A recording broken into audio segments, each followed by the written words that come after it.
नौशरो फिरोज खां ख़बर शामिल कयूं पिया। मंसूर मलिक जे रिपोर्ट मुताबिक़ दरिया खान मरी भरिसां ॻोठ फतेह खान लाशारीअ में पुरस्रार नमूने बीमारीअ सबबि 3 मासूम ॿारड़ा माज़ूर बणिजी विया।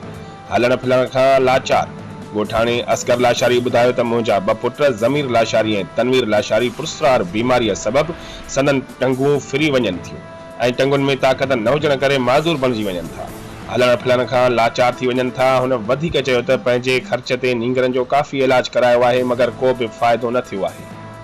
हुन वधीक चयो त हिकु पुटु 5 साल अॻु साॻी बीमारीअ सबबि वफ़ात करे वियो। ॻोठाणे अरशद लाशारी चयो त मुजाहिद पुटु हमज़ो लाशारी पिणु साॻी बीमारीअ में वरतल आहे ऐं टंगुनि जी कमज़ोरीअ सबबि हलण खां लाचार आहे। हुन वधीक चयो त नींगर जे वारसनि पारां काफ़ी इलाज कराइण बावजूदि 3 नींगर सिहतयाब नाहिनि थी सघिया। मुतासिर ॻोठाणनि वज़ीर आला सिंध, सिहत जे सूबाई वज़ीर, DG health, DHO Naushahro Firoz समेत वसवारनि खे अपील कई त पुरस्रार बीमारीअ में वरतल मासूम ॿारनि जो इलाज कराए संदनि ज़िंदगियूं बचायूं वञनि।